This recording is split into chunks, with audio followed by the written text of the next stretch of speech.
Muy bien, vamos a un pequeño librito, el penúltimo librito de tu Biblia, Judas. Te estacionas ahí un rato.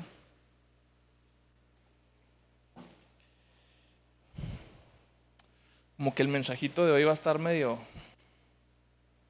¿cómo les explico? Duro, fuerte, no sé. Pero es que así es la epístola de Judas. O sea, no puedo entregar menos que lo que el mensaje contiene. Entonces, la epístola de Judas, chiquita, pero picosa, de verdad. Es, es una epístola con un tono bastante exhortativo, con un tono bastante exhortativo, pero la epístola de Judas contiene una importante advertencia. Ya vamos a llegar ahí, vamos a llegar ahí. Entonces, Judas, por favor, acompáñame en la lectura, vamos a leer hasta el versículo 4. Judas, siervo de Jesucristo y hermano de Jacobo, a los llamados, amados de Dios, amados en Dios Padre y guardados para Jesucristo. Misericordia, paz y amor les sean multiplicados. Amados, por el gran empeño que tenía en escribirles acerca de nuestra común salvación, he sentido la necesidad de escribirles exhortándolos a luchar ardientemente por la fe que de una vez para siempre fue entregada a los santos. Pues algunos hombres se han infiltrado encubiertamente, los cuales desde mucho antes estaban marcados para esta condenación. Impíos que convierten la gracia de nuestro Dios en libertinaje y niegan a nuestro único, soberano y Señor Jesucristo. Padre, prepara nuestro corazón. Danos verdaderamente oídos atentos, activos, dinámicos ante lo que tú vayas a depositar. Dame un espíritu receptivo. Pon hambre en mi corazón, Dios, y pon también un espíritu diligente para tomar las acciones necesarias en mi vida tras escuchar tu palabra. Amén. Judas, sí, Judas es, según la tradición, considerado hermano de Jesús. Sí, María no fue perpetuamente virgen. Marcos 6:3 nos dice que tuvo 4 hermanos. No significa que en el idioma hebreo la misma palabra se utiliza para primo, hermano, sobrino. No, porque Marcos escribió en griego. Entonces el griego claramente dice que Jacobo, que Judas y Simón, y se me está yendo uno más, Marcos 6:3, son hermanos de Jesucristo. Y así lo ha identificado la tradición, los padres de la iglesia los reconocen como hermanos de Jesucristo. Entonces, Judas, quien escribe, es hermano de Jesucristo. Y Judas, él mismo se identifica ya no como hermano de Jesucristo, como siervo de Jesucristo, pero sí como hermano de Jacobo. Jacobo es el mismo Santiago que tenemos también ahí en nuestra Biblia. Entonces, Judas prácticamente nos da un mensaje contundente, pero muy importante. Sí, la finalidad de Judas es una sola: alertar. La finalidad de Judas es poner las alarmas a sonar y hacernos poner atención en algo que quizás de pronto luego nos podemos deslizar o podemos dejar de ponerle atención. Judas parte de una intención de escribir una carta acerca de nuestra común salvación, quizás una carta en un sentido muy emotivo, muy motivador, pero de pronto, como si algo lo hubiera inspirado, dice: no ese es el tema para hoy. Hoy necesito alertarlos y necesito invitarles a que contiendan ardientemente. La palabra contender es una palabra que contiene dentro de su etimología la misma palabra que agonizar, epagonizoma, y es en griego. Entonces, contender ardientemente es la interpretación que se traduce de este verbo tan intenso. Es una lucha ardiente, es una lucha a muerte por la fe que de una vez y para siempre nos fue dada. Por si acaso alguien creía que sigue habiendo nuevas revelaciones de la palabra. Es una sola revelación de una sola vez y para siempre. Entonces, Judas comienza en este tono bastante exhortativo y bastante alarmante, ¿sí? Porque hay una desviación de la fe verdadera que necesita combatirse, que necesita traerse al frente de la audiencia y decir, esto es un problema. Y podemos resumirlo en una sola palabra. La palabra es apostasía. ¿Qué significa apostasía? ¿Qué significa apostatar? Básicamente es rebelarse, dar la espalda, rechazar, no continuar. Es un término que podía utilizarse también con connotaciones militares para concretizar una sola palabra: desertar. Entonces Judas procura alertarnos contra una deserción masiva que está empezando a presentarse en la iglesia. Una deserción masiva que viene primeramente a causa de personas que se han infiltrado en las comunidades de fe y que luego, infiltrados una vez, comienzan a esparcir distorsiones de la verdad que una vez y para siempre fue dada. Judas dice, convierten la gracia de Dios en libertinaje. Y Judas dice, no reconocen a Jesucristo como soberano. No hay un reconocimiento acerca de la verdadera autoridad de Cristo. La razón entonces es de alta importancia. Y como en muchos mensajes, quiero hacerte una pregunta que te invite a reflexionar. ¿Cómo mantenemos la fe en tiempos de apostasía? Ante una creciente desviación y engaño, de pronto se vuelve más complejo. De pronto hay una mayor tentación a simplemente cerrar el libro y decir, no creo nada de esto porque yo necesito pruebas, yo necesito algo tangible, esto no me convence, entonces adiós. Hay todavía un mayor grado de dificultad por cuanto cada vez se estigmatiza más el que una persona hable de fe. Hay otro grado de dificultad por cuanto una persona luego habla de verdad, un concepto que está por los suelos, un concepto que se convirtió en algo del dominio público, un concepto que se relativizó simple y sencillamente. ¿Cuál verdad? ¿Mi verdad? ¿Tu verdad? No hay una verdad. Esas son cosas que ponen muchas veces en entredicho nuestra fe. Pero ese son el tipo de cosas que nos invitan a contender ardientemente. Esta no es una lucha para tibios ni para cobardes. Es una lucha para valientes.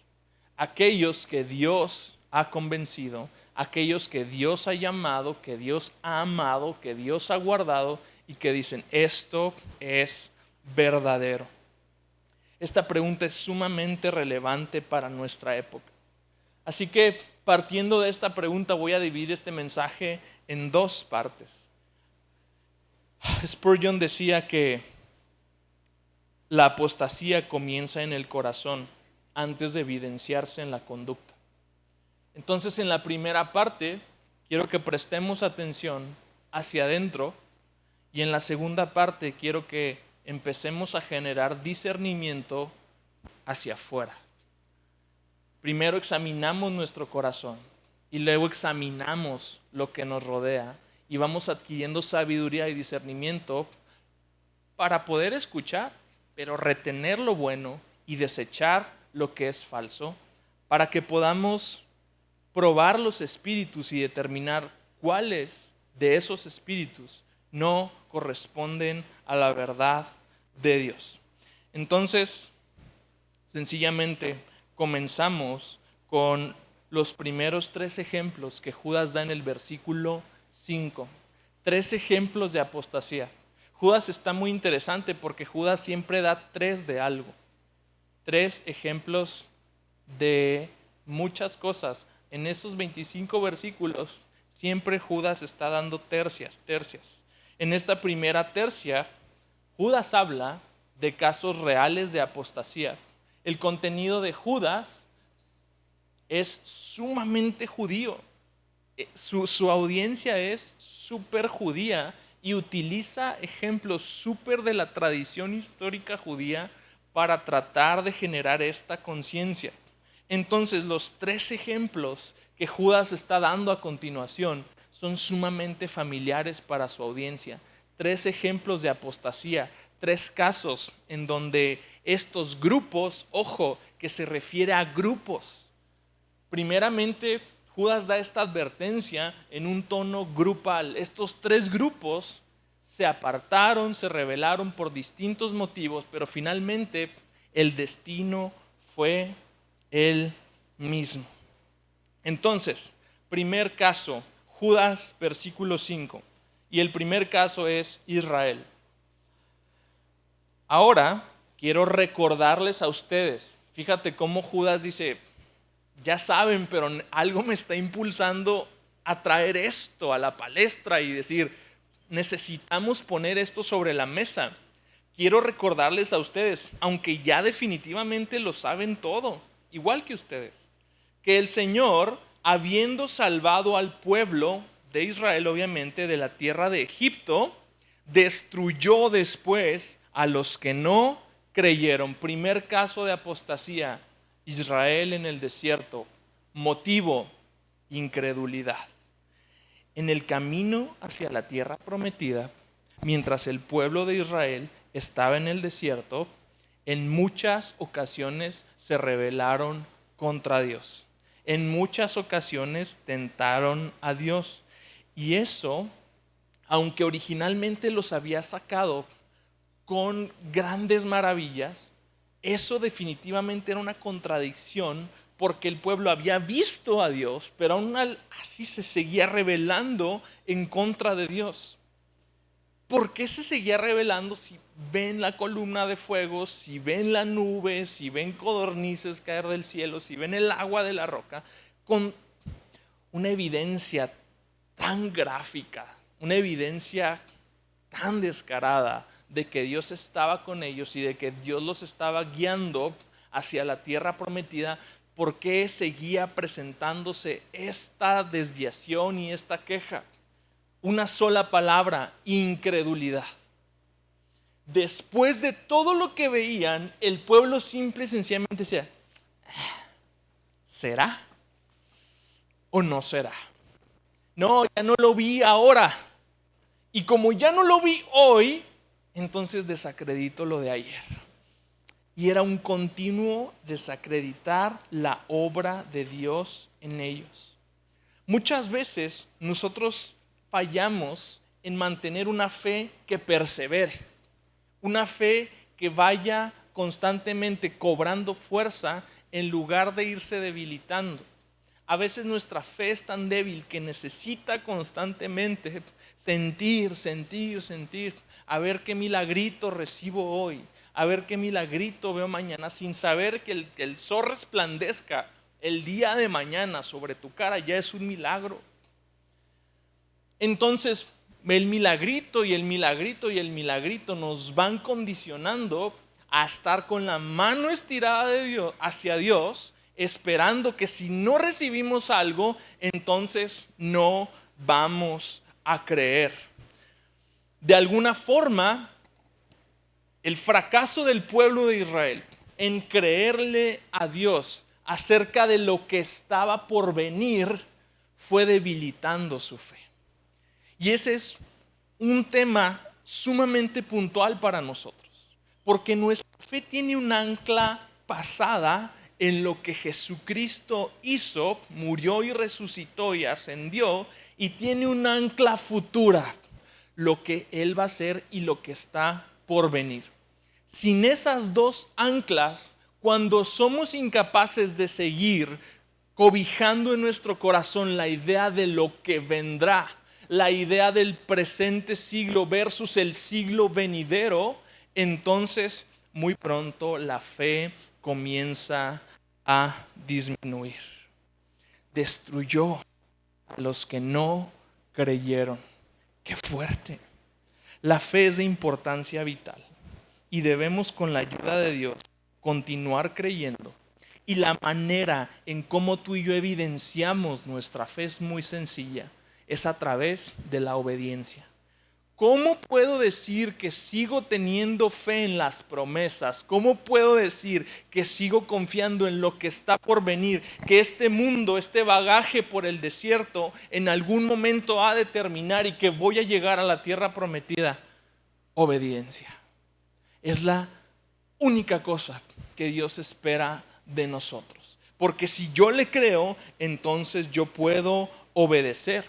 Entonces mi fe no es una creencia pasiva. No es una información que cómetela. Esto es, ¿sí? Ahí te sembramos el disco duro y con el sistema operativo y la actualización más reciente de Cristianismo 7.8. Y ya, créelo y ya. Es una confianza viva y latente que impulsa mi vida. Esa es la fe que está palpitando. Esa es la fe que respira. Esa es la fe que nos permite no solamente creer algo, sino confiar en Él para alcanzar promesas. Ese es el punto central de la epístola a los Hebreos. Fe para alcanzar promesas. Y aun cuando leemos en el capítulo 11 de Hebreos algo que nos revienta la cabeza, que los héroes de la fe, este salón de la fama que se encuentra en el capítulo 11, no vieron las promesas cumplidas en su tiempo. Entonces, ¿qué vieron? Si no les dio el milagrito. Algunos de ellos un atisbo apenas. A Abraham le prometieron tierra y descendencia. Tuvo un hijo legítimo, un hijo de una canita al aire, problemas, pero Abraham creyó que ese hijo, Isaac, iba a ser el cumplimiento de esa promesa. Era gente que tenía la capacidad de estirar su historia y ver más allá de lo que tenía enfrente de sus ojos. Entonces, ¿dónde está el desafío? Que vivimos en un mundo occidental bastante materialista. Y con materialismo no me refiero al deseo de los bienes materiales. Me refiero a la noción de que no podemos considerar algo que no podemos ver. Pues lo que veo es todo lo que tengo y no puedo creer en nada que no puedo ver. Eso es materialismo. Y el desafío está, como lo veíamos la vez pasada, que el justo vive por fe. O sea, no podemos acceder a lo sobrenatural pensando únicamente en lo natural y confiando únicamente en lo que tenemos hoy.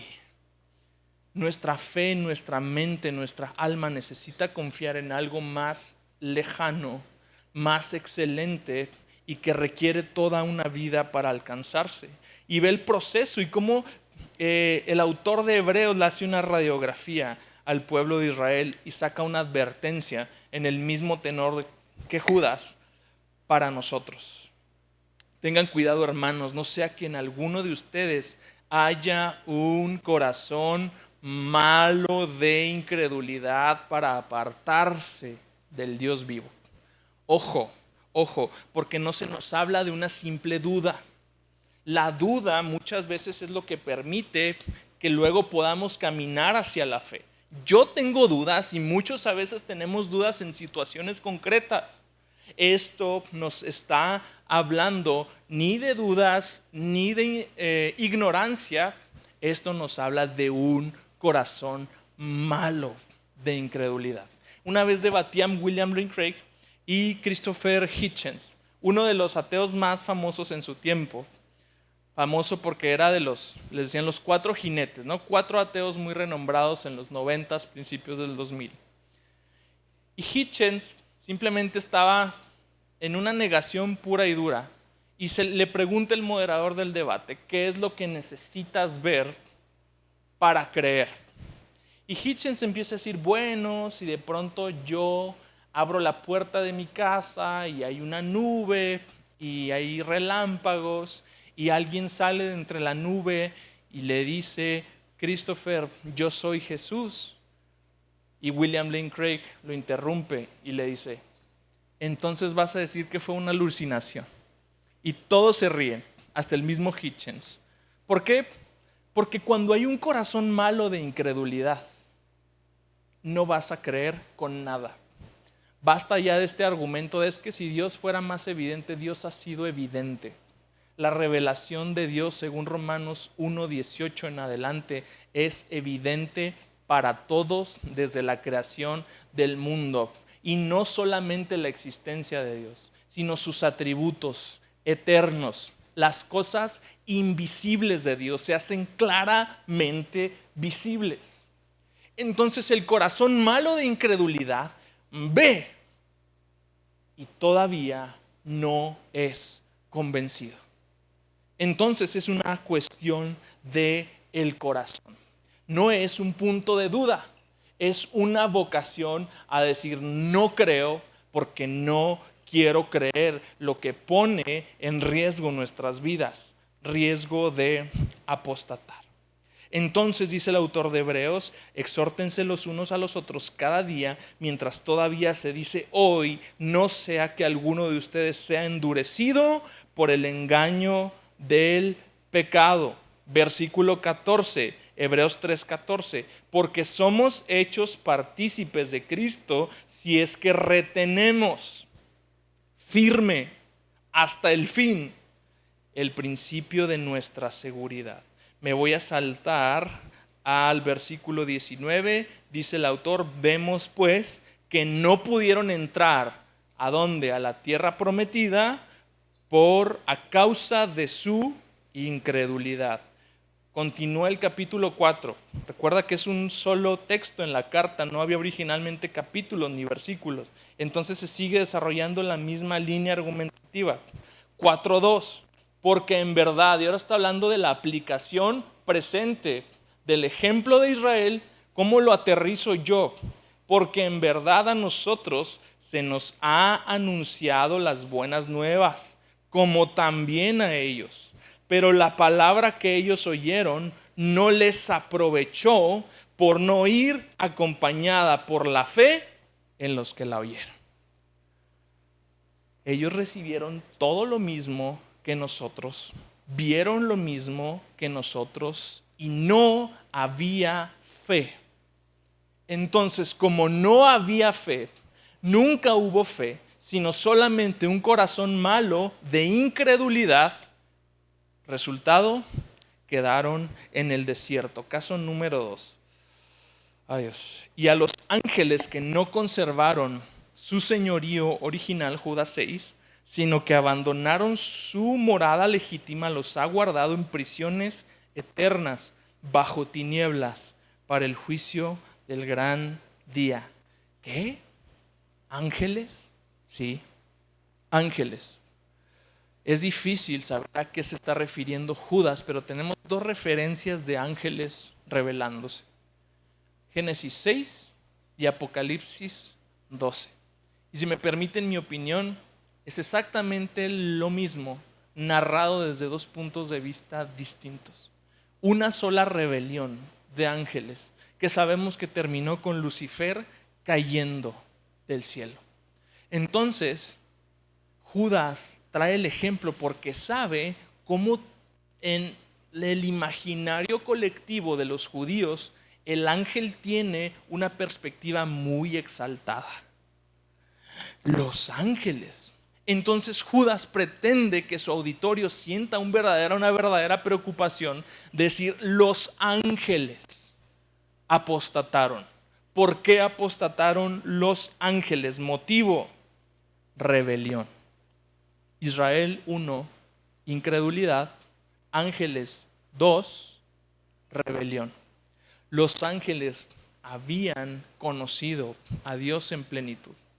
Con todo eso, en algún momento los ángeles decidieron seguir a otro líder y tuvo como consecuencia su destitución. Lo que Judas no quiere transmitir es muy concreto. Si los ángeles no están eximidos de obedecer a Dios, entonces tú y yo menos. Porque seamos quienes seamos, independientemente de nuestras capacidades espirituales o intelectuales, nunca estamos exentos de la ley de Dios. La rebelión es tan profunda porque no es simplemente una desobediencia, es una desobediencia muy, muy grave.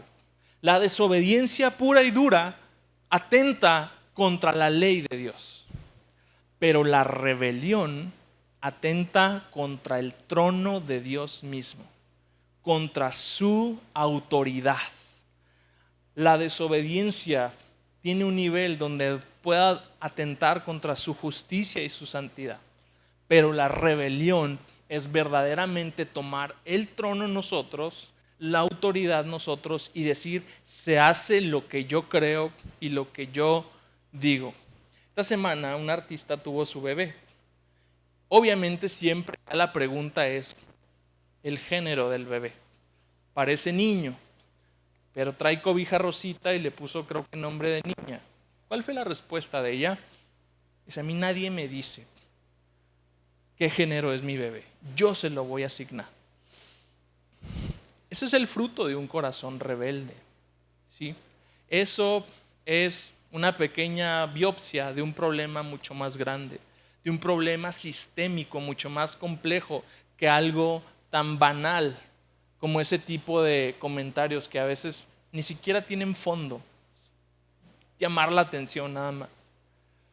Pero hay un problema sistémico mucho más grave, donde poco a poco la raza humana está atentando en contra del trono de Dios.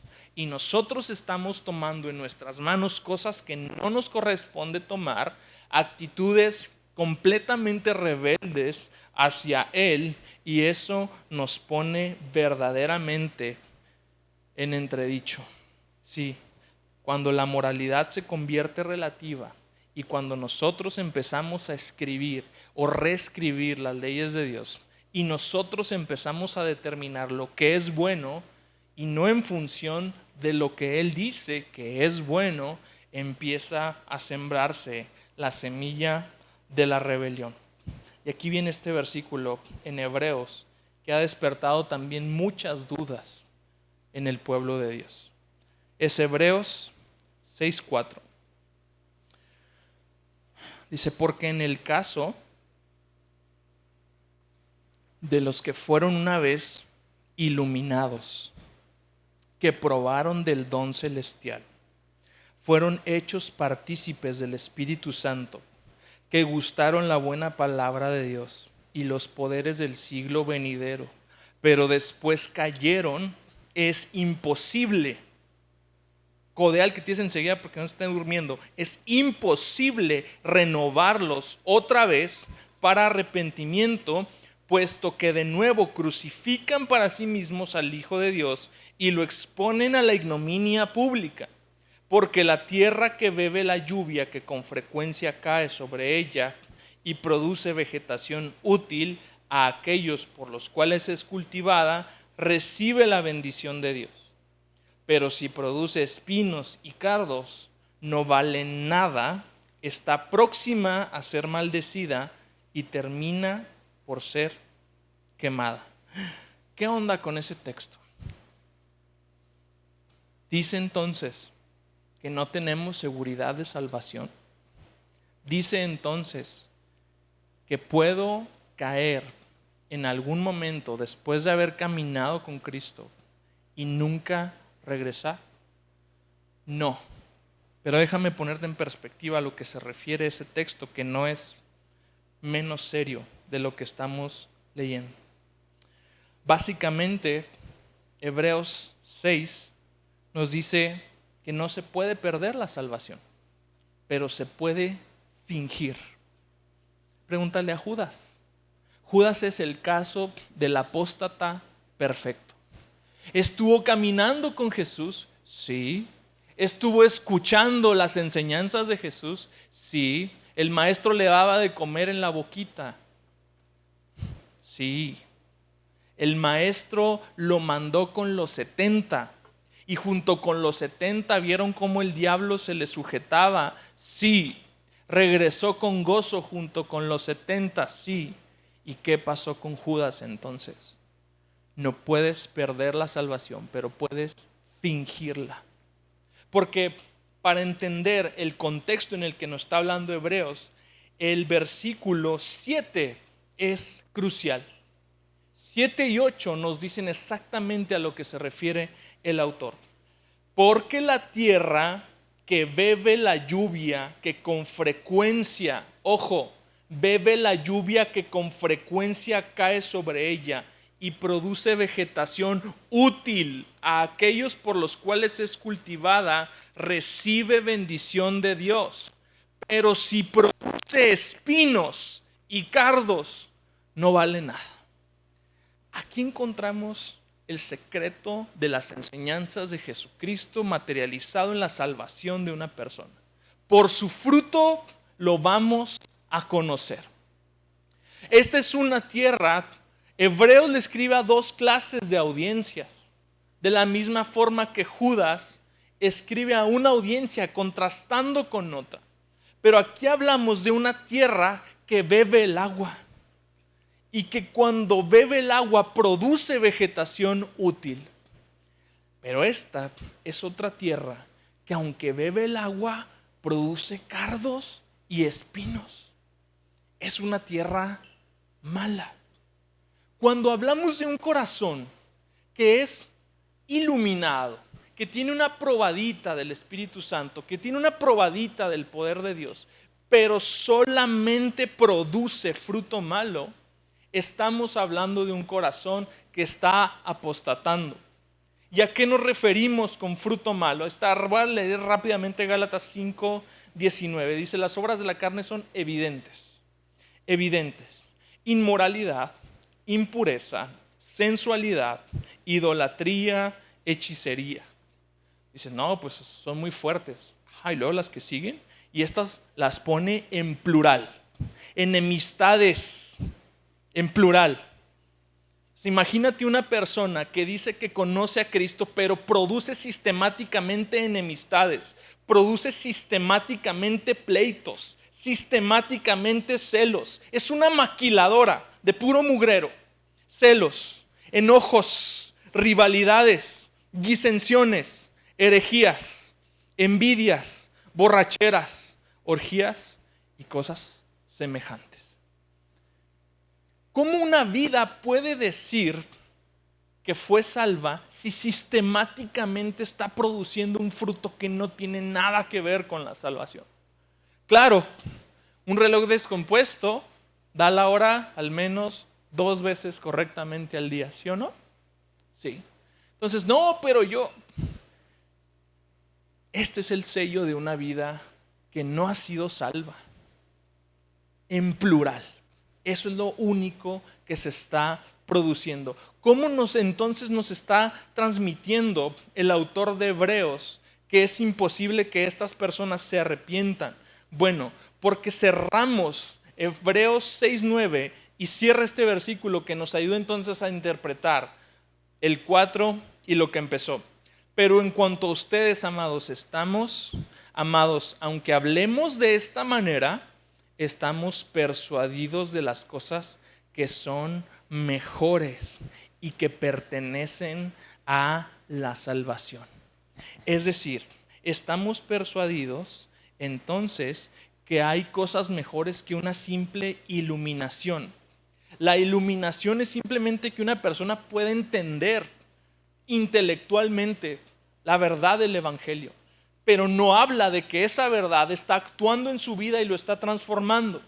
Entonces, mejor que ser iluminado es ser transformado y responder en fe salvífica al Evangelio.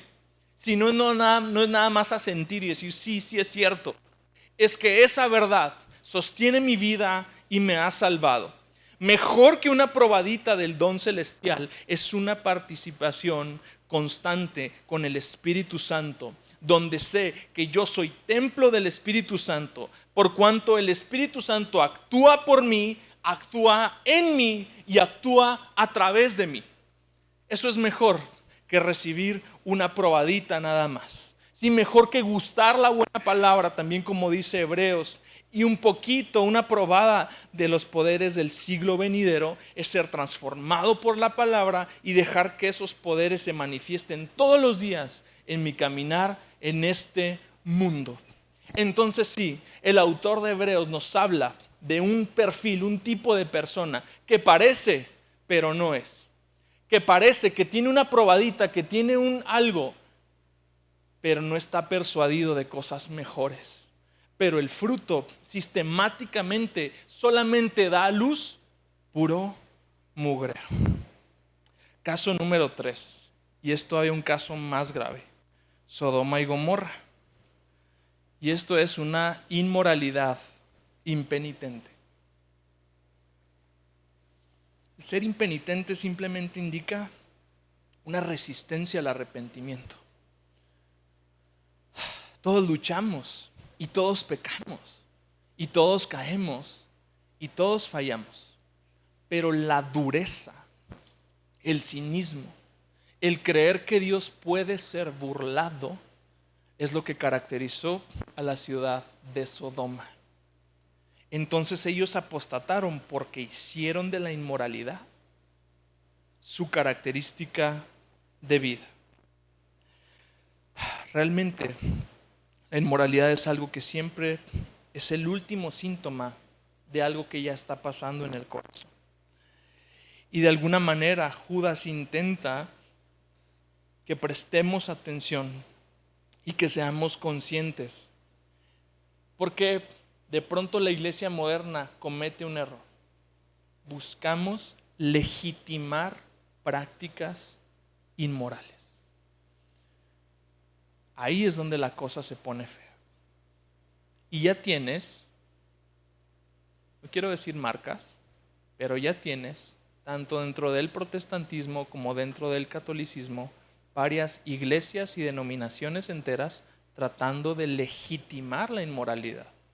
Sabemos perfectamente de qué estamos hablando. Bendecir a homosexuales, bautizar a homosexuales, ordenar ministros homosexuales, es una forma de legitimar. Y nosotros deberíamos de luchar en contra de la inmoralidad, no de tratar de legitimarla. Y necesito acotar algo muy importante. En Cristo hay perdón para los pecadores. Cualesquiera que sean nuestros pecados pueden ser perdonados en Él, en cualquier momento.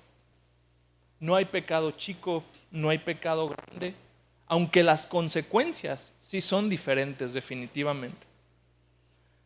De hecho, todos estamos aquí porque somos un hospital y porque estamos enfermos de algo y luchando contra algo, pero ahí está la clave, porque la vida cristiana va encaminada a tratar progresivamente de vencer el pecado, progresivamente de vencerlo. Pero cuando dejamos de luchar, bajamos las manos y comenzamos a legitimarlo, entonces estamos dando pasos muy seguros hacia apostatar. Porque no somos salvos por nuestra santidad y eso lo entendemos perfectamente. Pero somos salvos por la maravillosa gracia de Dios para santidad. Y la santidad es nuestra meta, y en la santidad progresamos y en la santidad somos salvos. La vida cristiana es una progresión en la santidad, un proceso de santificación que tarda mucho tiempo, pero que es apreciable en la forma en que muchas de esas obras de la carne van empezando a ser descartadas. Poco a poco vas diciendo, ya no es lo mismo. Sigo luchando, pero ya no es lo mismo. Batallo con esto, pero ya no es lo mismo. Poco a poco, una lucha progresiva. Cuando dejamos de luchar, cuando empezamos a abrazar, a consentir, a decir, bueno, es que así soy yo. O bueno, esto no tiene nada de malo. Muchos lo hacen. Entonces, realmente es señal de que probablemente no somos salvos. Si no hay una lucha o un hastío, un rechazo hacia el pecado, estamos en grave peligro. Hebreos tiene otra vez otro texto fuertísimo que dice, porque si continuamos pecando deliberadamente después de haber recibido el conocimiento de la verdad, ya no queda sacrificio alguno por los pecados, sino cierta horrenda expectación de juicio y la furia de un fuego que ha de consumir a los adversarios. Cualquiera que viola la ley de Moisés muere sin misericordia por el testimonio de dos o tres testigos. ¿Cuánto mayor castigo piensan ustedes que merecerá el que ha pisoteado bajo sus pies al Hijo de Dios y ha tenido por inmunda la sangre del pacto por la cual fue santificado y ha ultrajado al Espíritu de gracia? Pues conocemos a aquel que dijo, mía es la venganza, yo pagaré, y otra vez el Señor juzgará a su pueblo. Versículo 31, horrenda cosa es caer en las manos del Dios vivo. Una forma sistemática, como dice Juan, el que practica el pecado pues no ha sido iluminado por la verdad. Y podemos entender el caer en un pecado a practicarlo. Como le hemos hablado, la práctica se nota, te vuelves bueno. ¿Sí? Hay fruto de practicar algo. Hay una destreza que se desarrolla con la práctica. Sucede lo mismo con el pecado. Alguien que ha sido iluminado por el Evangelio, pero que deliberadamente, esto es con toda la voluntad, esto es, resumidas cuentas, incredulidad, rebelión e inmoralidad impenitente. Pecar deliberadamente es simplemente decir, esto es quien yo soy y me da la gana hacer esto y no hay consecuencias y todos ustedes son una bola de fanáticos y yo me voy. Esto es un corazón apóstata que da la espalda a la verdad, porque en primer lugar nunca fue seducido por la verdad. Ahora preguntémonos, entonces, parece que me estoy contradiciendo, entonces, ¿tenemos seguridad de salvación o no? Porque ya me hiciste dudar. La duda es buena señal. Quiero hacerte 3 preguntas. ¿Tengo una confianza presente en Cristo para la salvación? ¿Hay evidencia actual de una obra regeneradora del Espíritu Santo en mi corazón? Dice Pablo, evidentes son las obras de la carne. Bueno, evidente también es el fruto del Espíritu. Veo un patrón de crecimiento a largo plazo en mi vida cristiana. Es muy habitual que comencemos a preocuparnos y tener dudas acerca de nuestra salvación. Pero entonces quiero recordarles a quienes se dirige la carta. Judas, siervo de Jesucristo, hermano de Jacobo, a los llamados, número 1, amados en Dios Padre, número 2, número 3, guardados para Jesucristo. El llamado es el que ha escuchado la voz de Dios. ¡Hey! Sígueme, como los apóstoles. El llamado es que como Abraham, Abraham, salte de ahí. Karina, vámonos. Si juegas muy chido al fútbol y todo, pero tengo cosas más grandes para ti. Y escuchamos la voz de Dios y digo, ahí voy. Eso es un llamado. Ahora me encanta porque el llamado sale. El llamado cambia su vida. El llamado da un giro de 180 y va en pos de algo. Amados en Dios Padre, cuando nos convertimos, cuando llegamos a la fe, es porque Dios ya empezó a hacer algo en nuestro corazón. Es porque ya nos había amado desde antes de la fundación del mundo. Tú todavía ni en planes. Tus ancestros todavía ni en planes. Y Dios ya sabía. Y Dios ya te amaba. Así como uno ama primero la idea de formar una familia. Y luego sabemos que hay un embrioncito minúsculo. Apenas esa prueba dice positivo. ¿Qué pasa? Ya lo amas o la amas. ¿Qué va a hacer? ¿Quién sabe? ¿Se va a parecer a mí? ¿Quién sabe? Pero lo amo. Y esto es apenas un atisbo del amor de Dios para con su iglesia. Guardados por Jesucristo, porque una vez que somos verdaderamente reconciliados con Dios, Él no deja que la persona se vaya.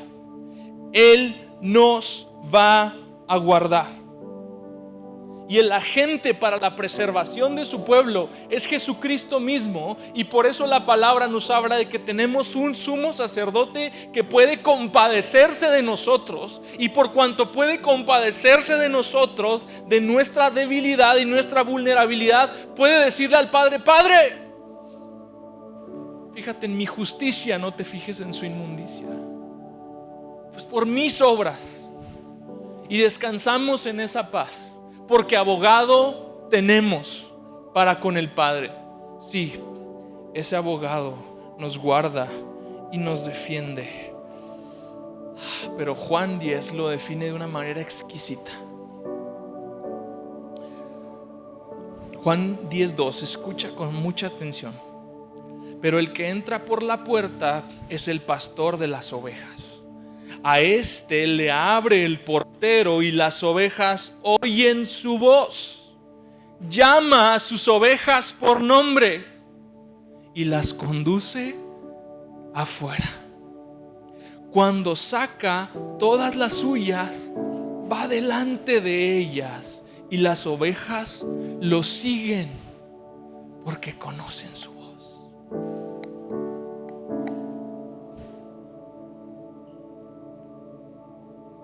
Un día sonó la voz de Dios.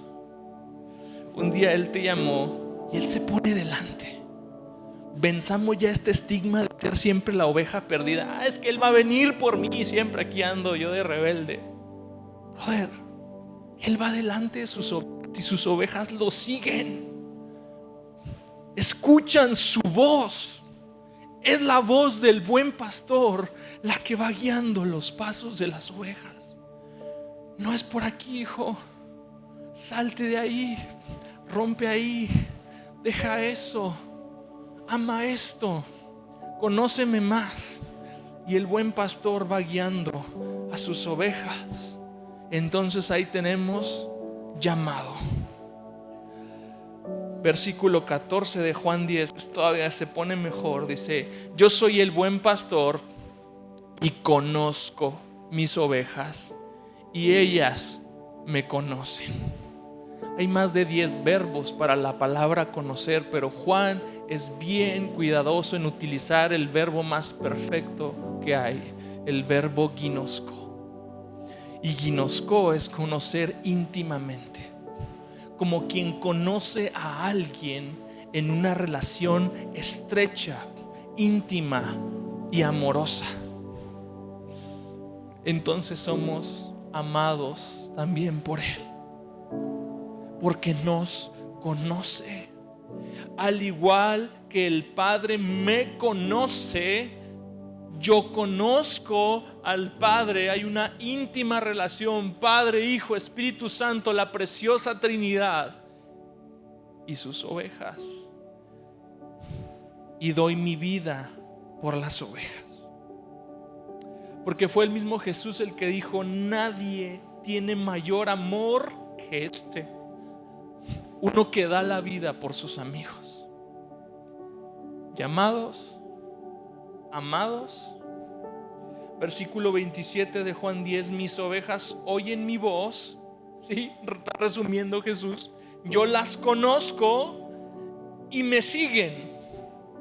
Versículo 28: yo les doy vida eterna y jamás perecerán, y nadie las arrebatará de mi mano.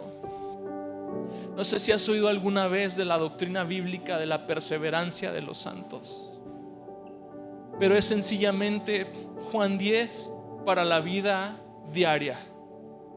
¿Qué significa la perseverancia de los santos? Que todos los que verdaderamente han nacido de nuevo serán guardados por el poder de Dios y perseverarán como creyentes hasta el fin de sus vidas. Además de que solo los que perseveran hasta el fin verdaderamente han nacido de nuevo. ¿Cómo sé que soy salvo? Porque persevero. ¿Cómo sé que soy salvo? Porque creo en esta verdad de que el buen pastor me ha llamado, me ha amado y me ha guardado. El punto de Judas no es crear dudas, escándalo y temor. El punto de Judas, como de toda la escritura, es poner algo en perspectiva para que tú y yo miremos adentro y nos demos cuenta si hay fruto verdadero de salvación en mi vida. Y si hoy encuentras que en tu vida hay serias dudas de que verdaderamente Dios te haya salvado, entonces es el momento para que puedas arrepentirte. Si oyes hoy su voz, no endurezcas tu corazón. Jesús mismo nos dejó en el Padre Nuestro las herramientas para que no solamente oremos al Padre pidiendo cosas materiales. Podemos orar al Padre orando para que nos preserve, porque la perseverancia de los santos es bilateral. Yo le pido a Dios la gracia para perseverar y Dios en su gracia me preserva. Hay algunos que dicen: no es la perseverancia de los santos, es la preservación, porque Dios guarda. Y por eso podemos orar: perdónanos nuestras deudas, porque el impenitente se va a desviar. Al mismo tiempo nosotros tenemos que perdonar a nuestros deudores, no sea que crezca una raíz de amargura y nos estorbe. Al mismo tiempo Jesús nos deja que oremos: no nos dejes caer en tentación, sino líbranos del mal. Quien ora de esta manera, persevera. Quien quiere perseverar, ora de esta manera. Nuestra fe y nuestra esperanza es grande, porque no solo tenemos la confianza de que podemos perseverar, sino de que la misma gracia de Dios actúa en nuestras debilidades y nos preserva de caer. Por eso Judas no termina con inseguridad, con incertidumbre ni con temor. Termina con adoración. Versículo 24: la actitud de los que perseveran es una actitud de adoración a aquel que los ha preservado. Dice: y aquel que es poderoso. Esta doxología es precisamente una de las más hermosas de todo el Nuevo Testamento. Aquel que es poderoso para guardarlos a ustedes, no a los apóstatas, a ustedes, sin caída, y para presentarlos sin mancha en su presencia con gran alegría, al único Dios nuestro Salvador, por medio de Jesucristo nuestro Señor. sea gloria, majestad, dominio y autoridad, antes de todo tiempo, ahora y por todos los siglos. Amén. ¿Por qué no nos ponemos de pie?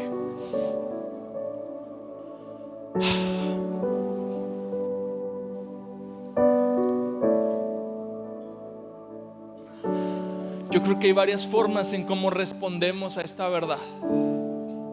Puedes responder en adoración a Dios y darle gracias. ¿Sabes qué, amado? Cuando estaba pensando eso, yo recordé tantos momentos de mi vida donde pude haber caído y la pude haber regado y echar por tierra lo que Dios había hecho. Y luego dije, no. Cómo es hermoso que Dios me preservó aquí, y luego acá, y luego acá, y luego esto no se dio, y luego aquello se truncó, y luego aquí tuve temor, y luego aquí tuve dudas de qué hacer, tomar decisiones, seguir amistades. Una y otra vez, en más de 25 años de seguir a Cristo, desde los 7 que Él me salvó, una y otra vez ha habido ocasiones de regarla, y de regarla en serio. Una y otra vez he visto su gracia perseverando, preservando mi corazón. Y yo sé que esa gracia está vigente y va a seguir actuando sobre tu vida. Es esa gracia la que nos hace humillarnos y decir, no, yo la neta, yo no tengo a veces la voluntad de perseverar. Es ahí donde su poder actúa en mi debilidad. Es donde escucho su voz con más fuerza que la voz de este mundo y yo lo sigo. Es donde yo siento el amor del Padre apretándome, que yo me quiero salir. Así como mi hijo pequeño quiere correr a veces y mi mano lo aprieta y nada lo puede robar de mi mano, nada me lo puede arrebatar, porque el Padre me lo dio. Así como el Padre le dio multitud de ovejas al Hijo, y el Hijo te aprieta y puedes perseverar en Él. Y podemos escapar de tanto mugre engaño y de tanta falsedad y de tanta seducción, porque su mano me está apretando, porque tengo esa promesa. Entonces podemos responder en adoración, o podemos responder también en arrepentimiento, sabiendo que hemos estado jugando tanto con el pecado que parece que estamos ya pisoteando esa gracia. Parece que tenemos la bondad de Dios por tardanza. Podemos responder en arrepentimiento cuando nuestro corazón constantemente está produciendo basura, en lugar de empezar a dar a luz los frutos del Espíritu. Si quieres verdaderamente responder de la forma correcta, toma un lugar en tus rodillas o párate fuertemente y alaba a Dios. Nada más hay de dos sopas en esta mañana. Toma un lugar y arrepiéntete, amado, porque hay gracia y hay oportunidad en este momento para que dejes de aparentar algo y comiences a asirte fuertemente de la gracia para que seas preservado. O puedes darle gracias y gloria a Dios porque crees que Él te va a presentar, porque has visto cómo hay seguridad en tu corazón. Esa seguridad es toda la diferencia. Cuando verdaderamente esta verdad de la perseverancia de los santos se plantó en mi corazón, eso cambió mi vida por completo.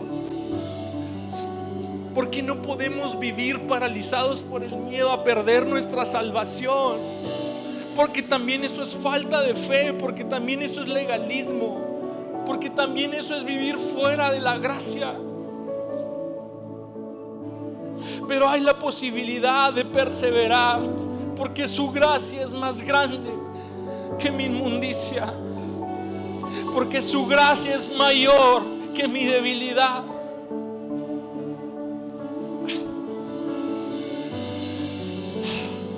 Les pedí a los muchachos que cantáramos esta canción, porque es bien importante que perseveremos y que contendamos, porque esto que cantamos es la fe que de una vez y para siempre nos fue entregada. Es una fe por la que contendemos ardientemente, y esta es la fe que transforma nuestra vida.